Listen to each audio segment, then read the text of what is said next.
Good afternoon, Don. Hello, Paul. How are you? Top of the world. Good. Everything working good? Seems to be. Yeah, all right. Maybe my brain, who knows? Days it's right on top of things, and some days it seems like I left it in the locker. Yeah, I understand. Yeah, I like the way you did your palm trees. Yeah, that's Christmas in Florida, right? Wrap up the palm trees, and it's like the saguaros in Arizona, right? Right. Put the lights on the cactus. And the Santa hat on top. There you go. It's like Zach's coming in here.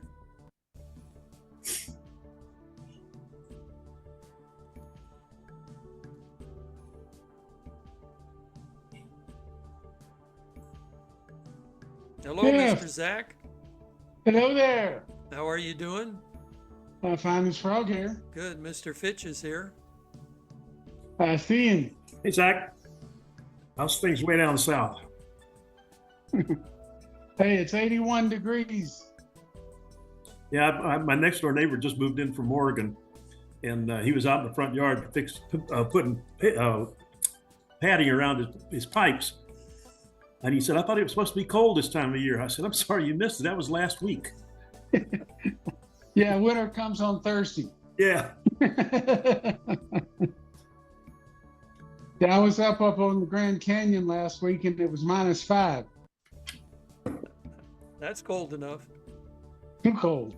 The ground was frozen. Yeah, I bet. So were you lucky or did you do good? Well, you can't track on frozen ground. Yeah, that's true. Yeah, All tracks look the same. yeah. And if it's in the rocks are frozen to the dirt, and it doesn't leave any evidence that something went through there. Yeah. Oh, there you go. So all I did was walk around with a lot of clothes on. Try to stay warm, right? It was okay till the wind started blowing. Yeah. That wind's a killer. 3 degrees, and the wind was about 10 to 12.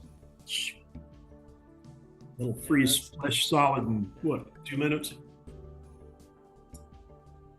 That wind chill will get you. Yeah, it burns my eyes and makes my nose run like a faucet. So you guys all ready for next week? Oh, did Patty tell you it was Christmas time? Yeah, she did. Yeah, yes. We painted our door red, our front door. But I'm wearing my red shirt today for that reason. Oh, there you go. Yeah, well, good job. We're still waiting for. We'll just chit chat here because we're still waiting for Ken and Jeff to join us. So, whatever you guys want to talk about in the meantime. Well, what's your idea of the main topic today? Is it the political resistance? I listed. I sent you guys an email with 4 things, and I don't know if you got it or not, Zach.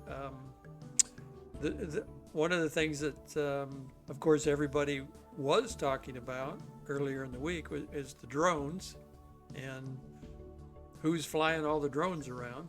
And one of the things that I put down on my list was the threats from the Arizona governor, Katie Hobbs, about preventing deportations. I thought maybe that might be a good discussion item. And this week, the IG report where they revealed that there were FBI informants in the January 6th, we'll call it a meeting at the Capitol. And there were also, according to Dan Bongino, he has it on good source that there were actually FBI agents there too, not just informants.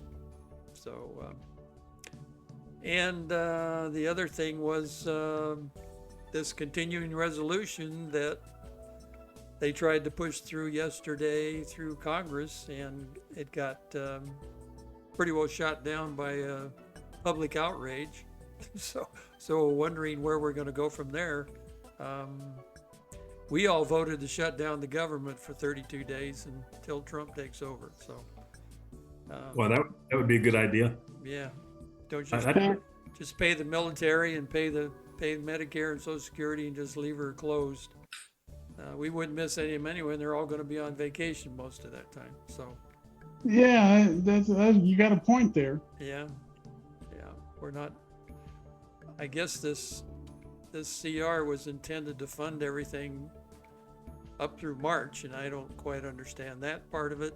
Why you'd want to do that, or why you'd even want to vote for something like that. But Well, you wanted to vote for it because there were a number of issues in that bill that would have been detrimental to President Trump and to the American people. oh yeah, I know. Yeah. And that's why they wanted to do it. So, because they were going to lock some stuff in for 4 years. I think, Right.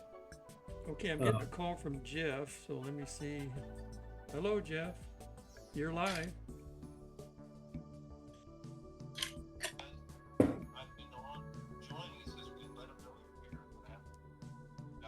Okay, let me check here. Let me check here. Okay. I see you there. I'm going to admit you right now, Okay, yeah, and you should be coming on. thank you. I see him. All right. Hello, Jeff. Hey there, gentlemen. We've got Zack Taylor. I don't know if you've ever met Jeff Hooch. No, but I've heard of him. He's infamous in these parts. Yeah, I'm sure. Infamous is correct, sir. Yeah, I know. Well, that's okay. It's okay to be infamous, right? Yeah, it That's keeps right. keeps the spotlight off of me. That's more famous than just famous if you're infamous. So, Zach, are you on your phone? Yes, I Okay. have to be. Yeah, I understand. Your computer thing is still ongoing, huh? Oh man, I don't really. It's been going on since September. Yeah, I think it's the State Department after you. It wouldn't surprise me. Yeah, they're trying to quell you. Well, you know what they say when you know more than they do? Yeah. It's called jealousy. Yeah. And there's nothing worse than a bureaucrat whose budget is threatened. Yeah. They're dangerous. Yeah. They'll do anything to expand that budget. Well, we're Yeah. going to see a lot of weeping, wailing, and gnashing of teeth, I think, pretty soon. And Zach, you brought it up, and that makes me a little nervous for the appointees that Trump is wanting to get through the Senate here, because I'm worried for them physically and otherwise, because like you said, they do just about anything. I hope not anything, but some of them might.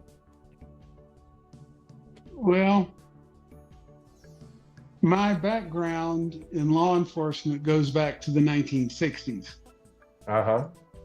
One of the first things I was told when I was a game warden in Florida was nothing is ever the way that it's made to seem. And I think we're going through that right now. There's a whole lot of stuff that we're being shown that is to deflect our attention away from what we should be paying attention to. And this budget crisis is one of them. The resistance of the Arizona governor and the Denver mayor are all in that deflection, so that the media has something to chit chat about rather than what the people need to know. Yeah, well, Same certainly. thing with I think that this drone thing is exactly what you're talking about. I think it's a big distraction. All the networks, the MSM and even Fox just can't let go of it. And is it a real problem? I don't know. Well, the scary part is that the federal government's saying they don't know. I mean, in Yeah, this day, yeah, exactly. And that it's kind of like, that's why it keeps going on and on every day, right?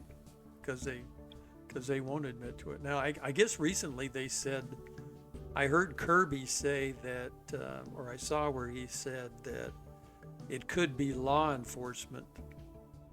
He's admitted to that part of it, but I think, yeah, I think it's the federal government myself.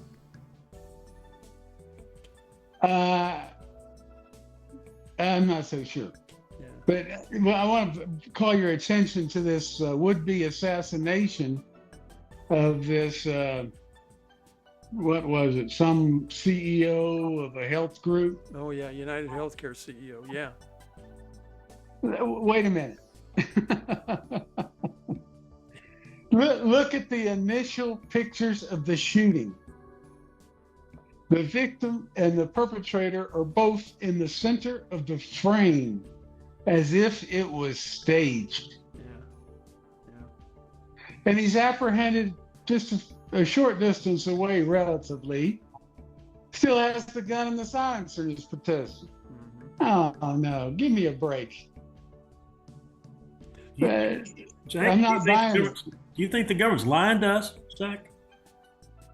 You know what a false flag is? Oh yeah. That's what I think my suspicions are aroused. Let's put it that way. Go ahead, Jeff. yeah. Well, I mean, interesting. I haven't thought. Look, I just thought it was some kind of deranged person who, was not very good at what they were doing, obviously, and a little mental off.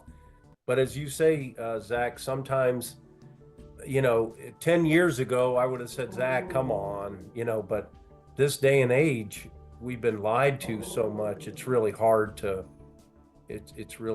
know what's out there and what's right. It's kind of like I get, emails from the Washington Post every day. And I don't know why. I must have looked at an article or something from them. I don't subscribe to it, but I get things from them every single day. But the problem is, nothing they have do I read because I don't trust what they're putting out. Sadly, because they've been wrong so many times. And that's the same thing with the New York Times. I'm sure they put out some really good stuff, but the problem is they've messed up so many times, they just lose credibility there. And we're in a time right now where it really is. I think it is the greatest question of our era. I did a class on this just a month ago or so, and I think I talked about it maybe a couple weeks ago on the podcast. The greatest question of each era, we had a great question to answer. At the beginning, how are we going to govern ourselves? What's our relationship with other nations and these kind of things? But I really think the greatest question today is, where do we find truth? Or what is truth and where do we find it? And how do we know it's true? And that's a big question that all of us are going to have to figure out. So the problem What's is our information has been compromised. Now, to go back to this shooting, a ghost gun And a silencer. made on a computer, and a ghost silencer made on a computer. If the guy can do that, why keep the old one? But I think it's setting a narrative for gun control. Yep. Oh yeah, absolutely. Yeah, that was their big takeaway from the whole thing, was it'll be the Dems, it'll be more gun control. So Yeah, and talking about the Denver mayor and Katie Hobbs and all these other people that are, what is it, Governor Pritzker in Illinois, are going, oh, we're going to do this and we're going to do that. If the U.S. attorney gets involved and he decides he's going to prosecute, all those people are going to be in jail. good. But I'm serious. Yeah, I know. What people, Zach? It has to be the U.S. attorney. Now, the law enforcement officers can make all the charges and arrests on probable cause they want to, Yeah. but if the U.S. attorney won't file the charges and prosecute them, they're dead in the water. Yeah. Now, the assistance that Holman is asking for is under Article 287G. Okay? 287G is where Homeland Security goes to the department, trains their intake people at the jail. And when they input that person, when they book them, they have a little 2-minute section there on citizenship. And if they've been trained by Homeland Security, they got a password to get into their system to see if that person's got a criminal record. All they got to do is punch yes, and Homeland Security comes over there, questions the guy. If he is deportable, they put a hold on him and pay for his incarceration. It's no big deal. And they're getting rid of the criminal directly from the jail. What's not to like? There I go. No, you're right. No, that's there is a direct path there. So, but I don't know why these mayors or governors or anybody, you can't aid and abet an illegal alien in the country.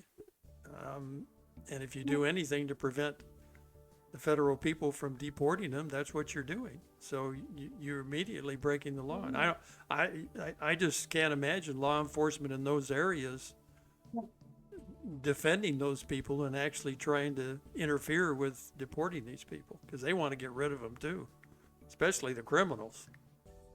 Well, I think I've said this before, and I don't think it registers with most people. Immigration is politics. Politics, right.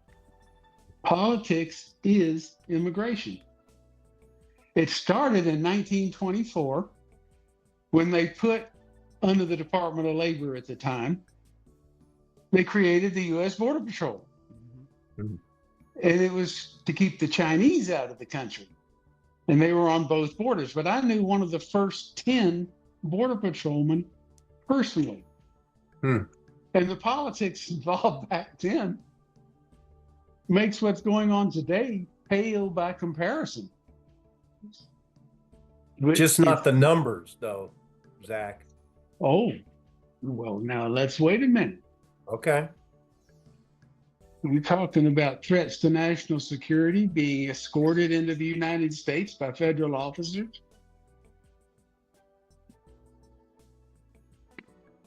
So you're saying it was more of a threat back then or now? Well, these people were considered enemies of the United States. And the Secretary of Labor designated the Border Patrol agents to go meet them and make sure nobody interfered with them illegally entering the United States and traveling to Washington, D.C. to become employees of the government. And that was when? 1925. I have to do a little more research on that. You won't find anything. Huh. And a lot of what happened when Madam Perkins was Secretary of Labor. And You who, didn't Yeah, know I'm not. You know, Border Patrol started under Department of Labor. yeah, that's why. That's why when we got into World War II, why they brought more into the country to work, right? While our guys were going overseas, and because it was Department of Labor involved, they wanted bodies to farm and people to work in wherever they could. It was a combination of they left them in place that they knew about, and they brought some in, Yeah. and from that outgrew the Bracero program. Right, that's what I was going to say. They called it Yeah, the Bracero program. Right, like I said, this is the politics end of immigration. Yeah, Is fulfilling what a demand for cheap labor. yeah. And then when they had too many of them in the country after World War II, here came the Operation Wetback, right? General Swing, and I believe it was Eisenhower Yeah, Eisenhower, right? deported. They say it was a little over 1 million, and most of them were deported by ship. And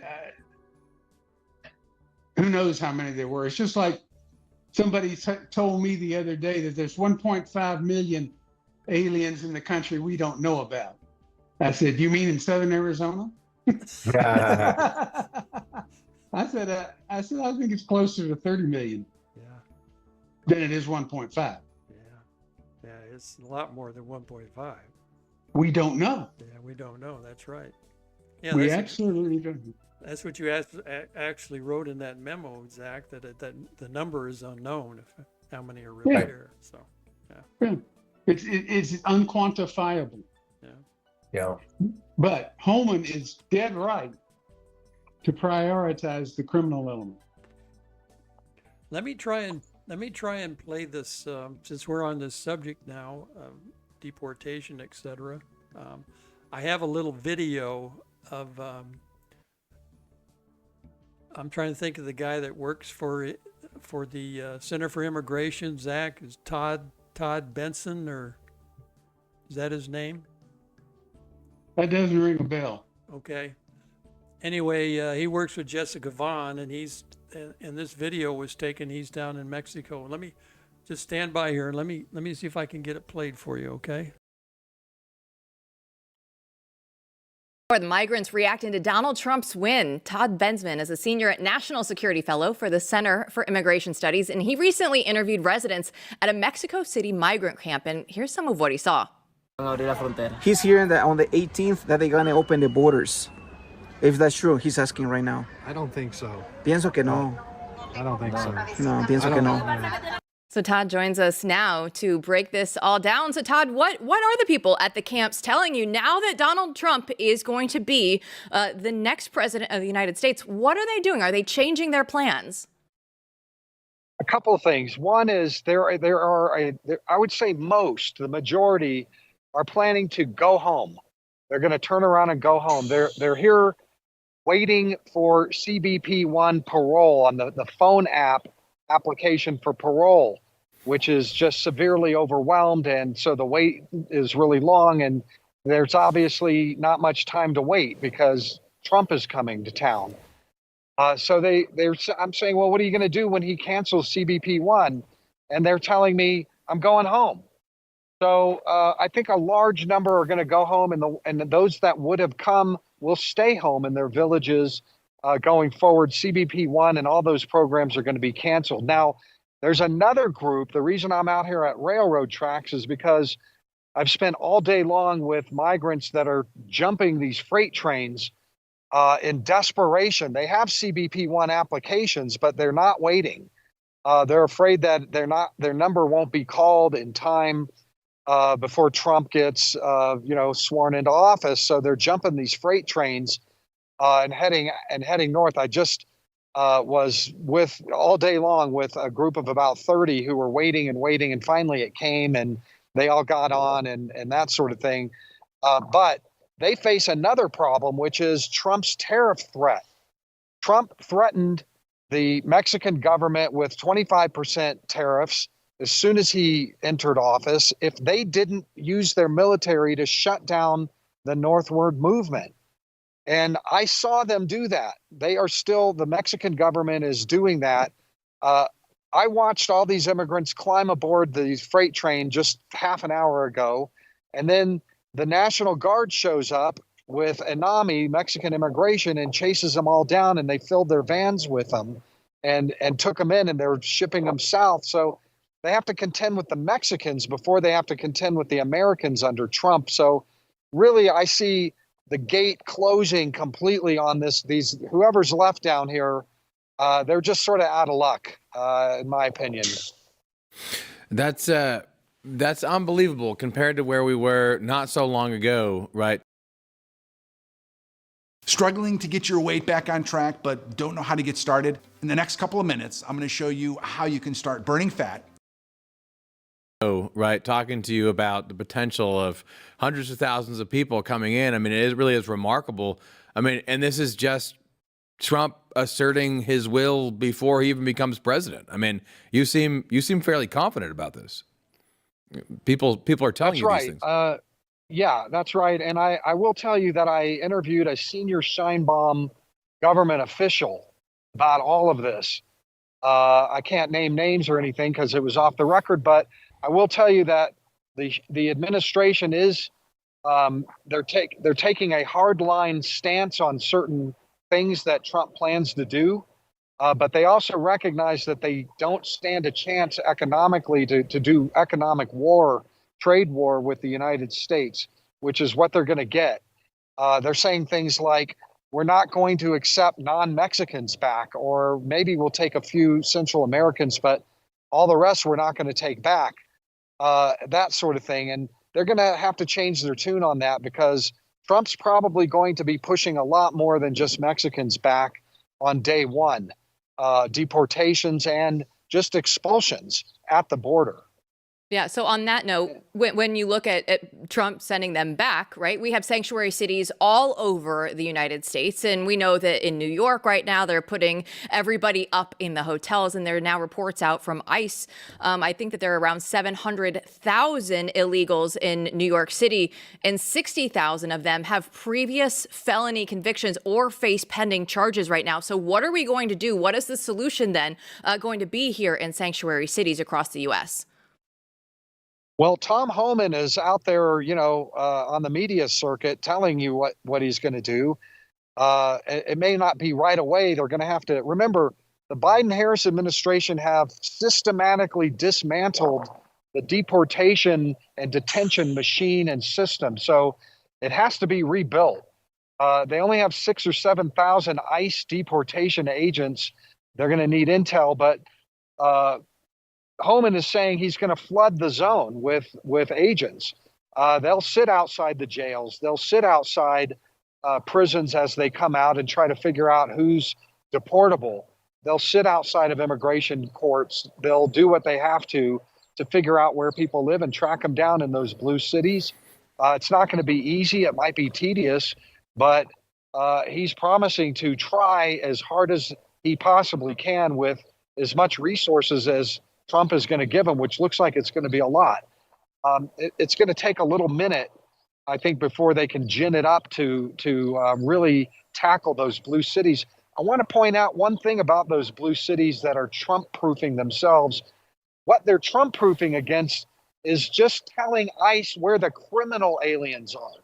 That's really what this whole thing amounts to, and I can't, for the life of me, until my dying days, understand why any elected government official would try to block the deportation of criminal aliens. But that's what they're saying. That's what Trump-proofing is. That's what it amounts to. It's crazy that is what we're dealing with. And yet here we are. Todd Bensman, thanks so much for joining us again. And as always, just being there on location, bringing us the latest. Thank you. Stay tuned. There's more to come. There absolutely will be. And Matthew, Saying if you go back voluntarily and check out, you can reapply later. If we have to remove you, You're done. you will be blocked from ever coming back. Right. See, that gives them a choice. Yeah. And if they check in at the border, going out, then I guess we can count them. Yeah, we can count them. Right. Yeah. And that's what Congress doesn't want to happen. They don't want anybody to know just how big the problem was. Yeah. Well, what the 35 left million do is have some kind of a moral equivalency to what we're doing now in the fugitive slave laws of the back of yesteryears. And you can go back and look at the debates in Congress about, what at first they being Congress, the federal government, tried to force the states to assist. And they did pass some legislation, but there was some big kickback on that. And then the Supreme Court dubbed that's not, at first they said, okay, it's constitutional, but then it kind of reversed itself at some point, and I'm trying to go back in my brain and remember it. Well, what they basically settled on with the compromises of 1850 and 54 is that you could be held liable if you are actively hiding a fugitive slave. So you can't actively get involved, but you are not forced by the federal government to actually help. And I think that's going to be somewhere down the line. Now, there's no moral equivalency in my mind between, fugitive slaves and illegal immigrants, but that's what's trying to be done. But I think that's what's going to happen is you can't force a local municipality to actually help because, it doesn't necessarily have to be under their jurisdiction. They can help if they want to. And you can't make citizens help because they tried to make even citizens help. But they can prosecute citizens for actively trying to inhibit the federal government from doing their job. And so I think that's pretty much, we're going to follow the same suit as what we followed back in those days. Yeah, Jeff, that was kind of what Sheriff Mack did when they came down with the Brady bill. He went in and sued the government and said, and got the Supreme Court to say the government can't mandate that the locals pay for its federal process. And right. That's I think Can't it's the make same the line. sheriffs do their job, right? Yeah. To do the federal government job. Right. Now, where we end up, I just think that's where we're headed, but I don't know.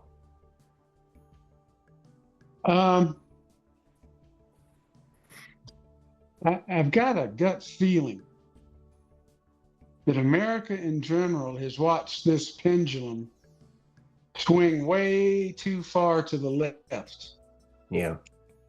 And the momentum, when it gets started to go back to the right, it's going to meet some form of equilibrium to the right side of the middle, at least for a time. Maybe 4 years, maybe 8, I don't know. But the problem that exists with illegal aliens in the country is a large percentage of them are simply incapable of assimilating. Yeah. Right. Right. And don't want to. And the American people don't want to hear that. Right. They think everybody else is just like us, and they're not. Yeah. Exactly.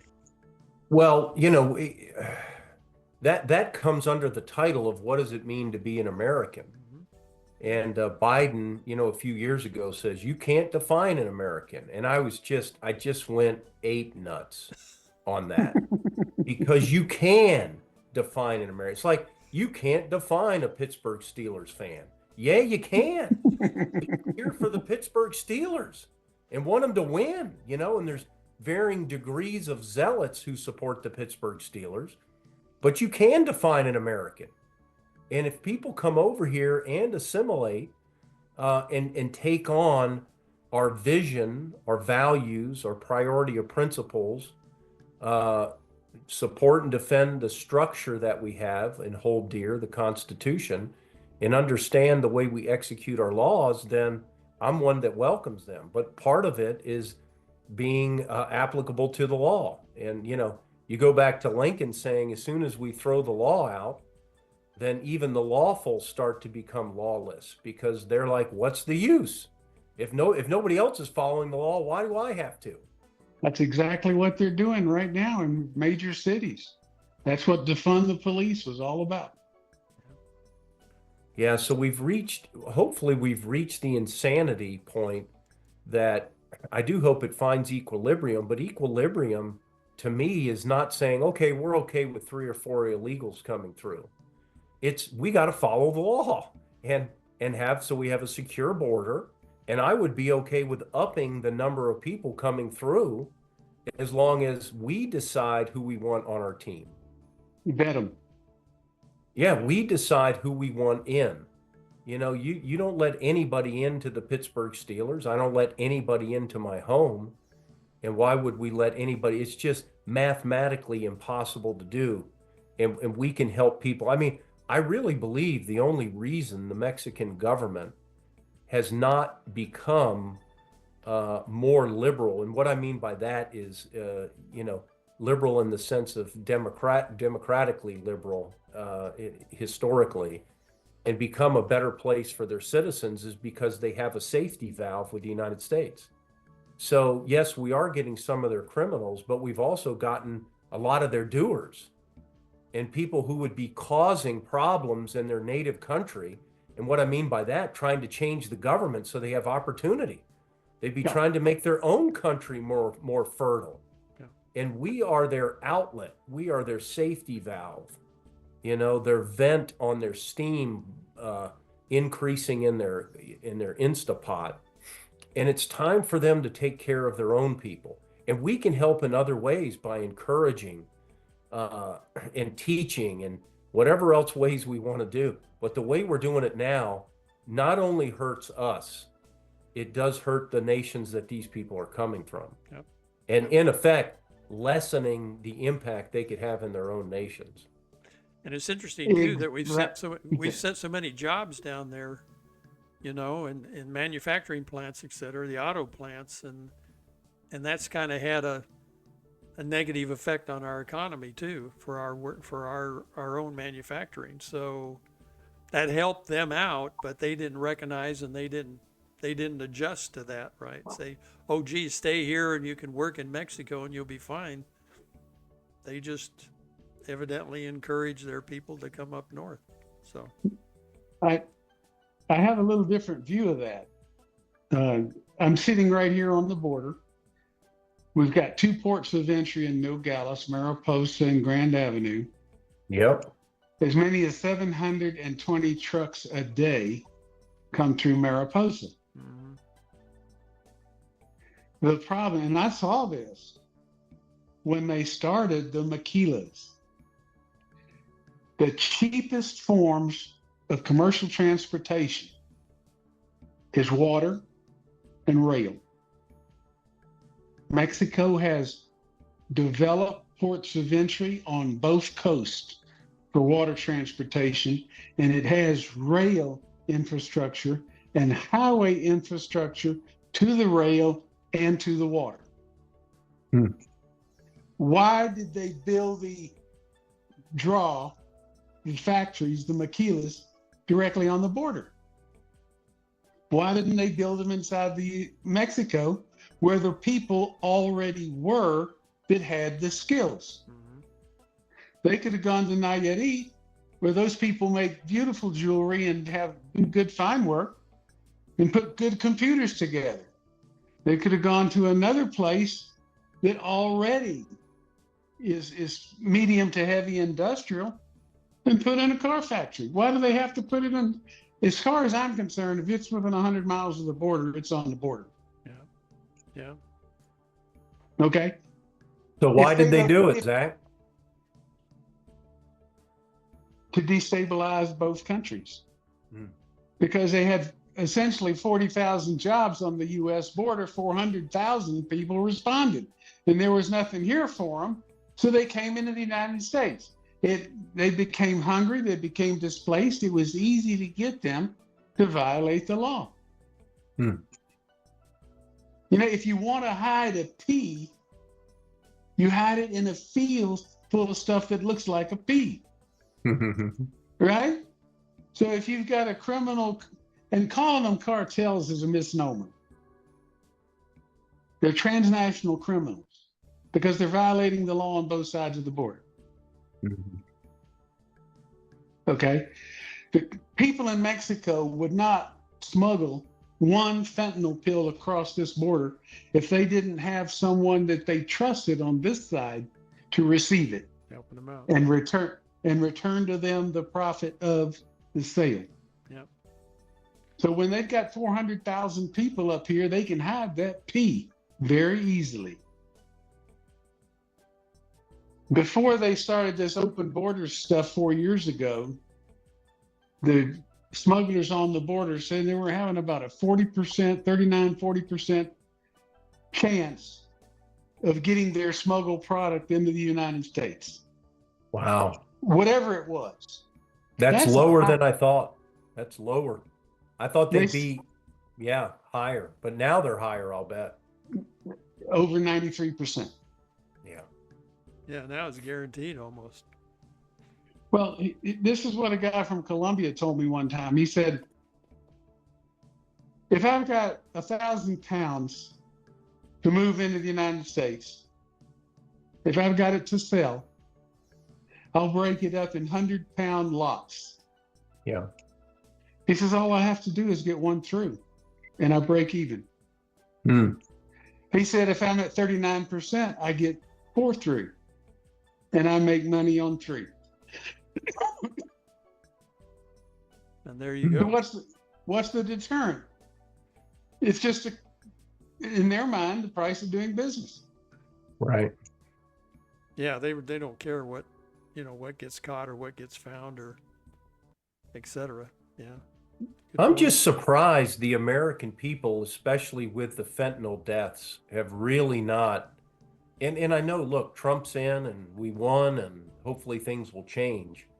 But I am just surprised it hasn't gone totally crazy with the American public demanding that this stuff change. And I can't put my finger on it why it has not happened. It's called consciously unaware. Yeah. It's It's just right not there. affecting them yet. Yeah. Until it Yeah. does.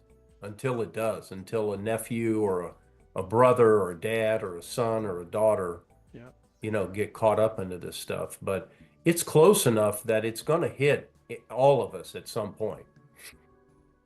I think another point is I think the American people are not complacent because they're lazy. They're complacent because their focus isn't on the things that are important. Right. It's more on day to day. I'm comfortable here. If I stand up and complain about this, it's going to affect me directly, and I'm uncomfortable with that. Yeah. Well, but I think a lot of people, though, Zach, maybe some are comfortable because they're just worried about their own lifestyle. But I think Oh, exactly. Yeah. some people are also so concerned about just making a living and paying their rent. They don't have time for anything else. I mean, look, I was up in Catalina yesterday talking to a guy that was selling his manufactured home. And he had to buy it because pre-COVID, he was paying $900 a month for that manufactured home, double wide on an acre. COVID, in 1 year, his rent went to $2,200. And the landlord said, you can either buy it or pay $2,200. So he ended up buying it. But, when you have things like this, in Oro Valley, the rents, 3-bedroom, 2-bath house 5 years ago was somewhere $1,200 low, $1,500 high. Now, you're $1,900, it's low, $2,500 is high. But it's crazy. And people aren't making that much more money. No. So, the squeeze is on for a lot of people and they're just worried about surviving. And I think that's calculated. Yeah. It's pretty obvious that the inflation we have, a lot of it is enforced. Yeah. Oh, sure. Printing money. Yeah. Well, yeah. Well, self-imposed again. Mhm. We allowed it to happen. Yeah. We, the people, allowed it to happen. And the people don't want to take responsibility for it. They want to say, oh, we sent you to Washington to fix that. Right. Yeah. Or, well, and I've seen a lot of people say, well, COVID did it. No, COVID did not do it. Our reaction to COVID did it. Right. COVID did not do it. We love to take no responsibility. And we haven't taken time to reflect because I think that lesson is too painful for most people to swallow. And I don't think a lot of people realize that this CR that they just tried to push through yesterday had a bunch of healthcare stuff that would codify a lot of the bad stuff that happened during COVID. Right. Actually would make it worse for us in the next, So whatever happens next, like bird flu or whatever they're going to come up with for the next disaster, right? So I'm perplexed that the conservative wing, apparently, the Republicans are supposed to be more conservative, just won an election. Yeah. And so we don't have to worry for 2 years about political ramifications. And we're still allowing Yeah. this complete disaster Yeah. to be promoted even. I heard, do you guys know who Claudia Tenney is? I don't. She's a congresswoman from New York. And I saw a little thing, a little blurb with her talking to somebody, a news reporter, I guess. And she said, here's what she said. She said, we have a very slim majority, so we're not going to get everything we want, right? That's the attitude they go into these negotiations with, right? That it's impossible to get what we want or get a little bit of what we want. So they just, rather than fight for it, you know, and come to the stalemate wherever they're at or shut down the government. Look, like you said, the election's not for 2 years. I'm all for shutting down the government. Shut it down for 32 days, let Trump get sworn in, and then let's go to work, right? Listen, it wouldn't be a bad time to shut it down. That's right. Because they're certainly not doing good things now. That's the what, thing that makes me a Go ahead. little upset, though, is when you shut down the government, all the government employees don't get hurt. They get back pay. They just don't do anything. Oh, sure. But sometimes that's a really good thing. Yeah, but they're not doing anything now, Jeff, because they're not going into work. There's 6% of the government employees are going into work every day. 6% in Washington, D.C. That is unbelievable. I know, and they got away with it because of COVID. So this CR, I saw Jenny Beth put something up on Twitter or X. I guess it's called X now, right? Twitter's behind the times. Right. now. Yep. And Elon Musk was just going to town on X yesterday, and they're all mad at Elon Musk because he aroused the American public to raise hell about this CR, right? So it's his fault. It's not because the bill was terrible and spent almost $200 billion more dollars that we don't have. It was also going to give $60 billion to Ukraine, another $60 billion to Ukraine. It was also going to give them a pay raise from $175,000 to $235,000 a year. Goodness gracious. Yeah, that's all. That was all Goodness. in that 1,500 pages. So they just let the Senate Democrats write this bill, and then tried to slip it through, and they tried to sell it because there's a little bit of money for FEMA, you know, for our hurricane victims, which is fine, but I don't think But we can do that in a month. I don't think you sell the American people down the river just for a little bit of FEMA money and a little bit of, you know, that kind of action. That's just wrong. So let it go. This is a really good litmus test to see how the Republicans, with no pressure, really, I don't think at all, because we're taking over in a month, how they can negotiate. I mean, you know what the left would do at this point. They just put it off. They will wait. Yeah, I'm sure they would. And Trump and Vance came out yesterday and were they wrote a real long message completely against Johnson trying to push that bill through. So he got smacked yesterday. They both Well, he said- should have been smacked. Well, of course I mean, he should have. Yeah. And, you know, so I don't know what they're going to come up with today. Tomorrow's the deadline, but I've kind of listened to a few people that I talked to and kind of watched a little bit on the X and Truth Social, and it looks to me like most people say shut the government down for 32 days and we'll get going on January 20th, because right now, you know, what they're trying to push through is just wrong. It's just bad and wrong and bad for the country, and it sets Trump up for not getting anything done for the first 3 months of the year, you know, because this money would have gone through March. So it's crazy. Well, you have to understand what shutting the government down means. Yeah. It does. In reality, it doesn't mean much, That's right. because the essential employees, we still have all the military people doing what they do. Yep. doesn't affect our national security as far as I know. Doesn't affect Medicare or Social Security either. Right. It really cuts out things that probably should be shut down anyway. Yeah. You know? Yeah. I mean, Oh yeah. look, if you're shut down in the shutdown, that should be Musk's and Vivek's first groups to look at. Yeah. Yeah. You Absolutely. know?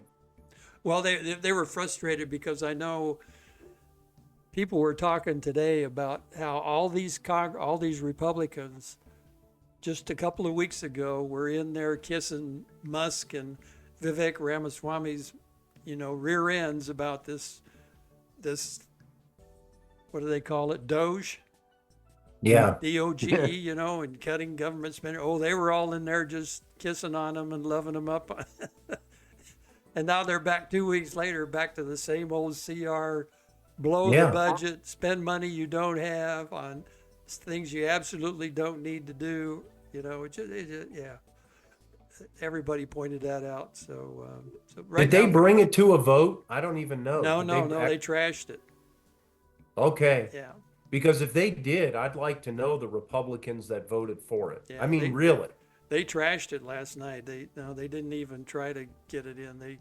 There were people dropping notes on all the different social media networks about I'm not voting for this, just one after another. So yeah, they trashed it. But whatever they came up with since then, haven't seen anything. So I don't know what they're, you think they would just come up with the FEMA money if they need emergency funding that unfortunately they spent on transporting illegal aliens around the country and helping them get health care and all the other stuff they paid for. Mayorkas' little trick. They'd have the money to support people that are hurting after the hurricanes. But, those people, I understand those people in North Carolina and Tennessee, they can probably hold on for another 30 days. I mean, look how long it's been, and they haven't had a lot of help from out of FEMA. So. Well, yeah, a lot of that help is coming from civilians and everything else. Right. And that $750 was a loan. Yeah. If they got nothing, can't pay back the loans. Just unbelievable. Yeah, it's hard. It's hard to imagine that we got to this point. But I really think, based on yesterday and what happened, Jeff, and I think people might have crossed that. They might have crossed the line. More of them might have woken up to what's going on. And, we're all pushing this. We want this, we believe we have a mandate, and we want, people are watching very closely, especially the rabid people, I would put us in that category, right? We're watching what they're doing. Yeah. So I have not been a critic of the Speaker of the House, but I got to tell you, this is a big blow. Oh yeah. It is a political blow. Yeah, it is. To him. Because I wasn't for changing, but this kind of shows maybe he's not the guy. I'm sorry to say that. No, that's what. But if you're not willing to fight after this election, everybody's that's crazy. agreeing. Everybody's agreeing with you. Yeah. Trust me. Yeah, it looks. Everybody wants. There's a lot of talk about putting Musk in the speakership. Elon Musk. There's a lot just to scare people. I think there's a lot of talk about Matt Gaetz. Well, putting him back, huh? Put him in. Yeah, he can't. You don't have to be in Congress to be the Speaker of the House. See, and I don't think that's ever been done before. Historically, I'm not aware of any time that's done. Yeah. Mm, Yeah. Zach is Not ready. serious. Zach is ready to serve, right? put me in. Send Put me in, me coach. in. Put me in, Coach. Yes, sirree. I think I've got some ideas they're just going to hate. Well, what is it? Well, you guys all know Isaiah 6:8, right? I don't know. And the Lord said, "Who shall?" The Lord said, Oh, yeah, I "Who thought you shall were I talking about- send?" Right? Right. And I Send said, me, "Why Lord." not me?" Right. That's right. Yeah. I always think about that verse for the military guys, right? Yeah. Because somebody had to do what they do, Yes, that's right. and most won't. So, Listen, you three guys are way smarter than the average. I want to share something with you. Go ahead, Zach. I have been accused many, many times of being a troublemaker Oh, not you. and saying things that I shouldn't. But my mother and my grandmother both noticed early in my life that I'm something that's called a noticer. I notice things. Yeah. Oh. And this whole business with both Iran and the Ukraine and the way it's being handled by Congress is both of those countries know something and Congress is paying them not to talk about it. Mm-hmm. Yeah, well, Biden's definitely paying Iran not to talk about it. No, well, Obama's the one that did the pay. Obama started it. Yeah, he had the pallet full of cash, right? 52 billion on pallets. Yeah, yeah. But what does Iran know that Obama wanted kept secret? Yeah. Probably not. Yeah. What is on in Ukraine or what has been going on? Listen, Russia is serious. Oh yeah. Yeah, they're serious. Yeah. And Ukraine had cities, major cities flattened to the ground. Mm-hmm. Yeah. So what is it that Zelensky and them know that the Americans are paying them enough to let the Russians destroy their country? Mm-hmm. Yeah. What is it? Yeah. It's a good question. Well, I think we know more about that than Iran, to be honest. I think we know a lot of it already, Zach. Well, I'll give you I noticed. Okay, they got Osama bin Laden. Where's the body? Yeah, they said they threw it in the ocean, right? Oh, really? Yeah, well, that's what they said. They threw a body right in the ocean. Did they throw his body? Did they throw his body? Yeah. Okay. Sure. So Russia says that they're encountering underground bases in Ukraine. Mm-hmm. And one of the large ones is under property owned by Biden.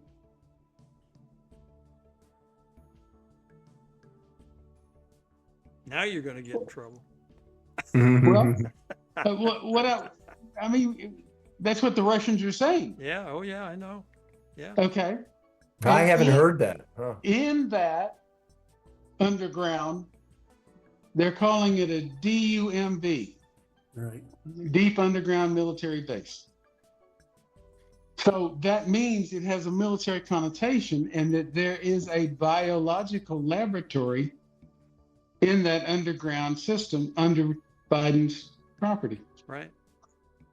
So what is Biden all hot and bothered to pay Zelensky to keep quiet? And I have something to add to that, Zach. That Russian general that was killed was the one that revealed that there were biolabs in the Ukraine. Yes, and one of them was on Biden's property. Yeah, and that's not a coincidence, right? Yes. Rule 39. You guys know Rule 39, right? Mm-hmm. No such thing as coincidence. No such thing as accidents or coincidences. Yeah, there you go. Everything has a cause and effect. Yeah. Well, it's sure a lot of interesting stuff to talk about. Hey, listen, I want you guys, are you guys, let me take a little survey here before, and I'll ask Zach too, if he would like to join us. We're probably not going to meet next week because it's Christmas week. So we let everybody celebrate the holidays. The next time would be January 2nd. Do you guys want to get together January 2nd, or do you want to wait till January 9th? My birthday. Hey. I am available On right the now. available January 2nd, Okay. How about you, but Paul? I will be teaching on the 9th. Just so you know, I won't be around on the 9th, Don. Okay. I'm good either day. Okay. All right. I'm on the calendar right now. Okay, we'll shoot for January 2nd. And that's good with me. I mean, it's the day after New Year's, so don't know how you guys bring in the new year, but Patty and I will probably just be staying at home and staying quiet and watching some TV or something. So, I always stay up till midnight East Coast time. yeah. Don. Well, that's the only I time always stay up till the Fiji Islands or wherever it is when it starts. Unfortunately, I can The date line. I can actually experience East Coast time. That's right. Yeah. Yeah. Okay. I Good. found out many years ago that whether I stay awake or go to sleep, the next year happens. Boy, that's true.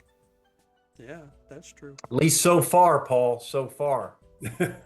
I can only go with 78 tries. Yeah, that's So right.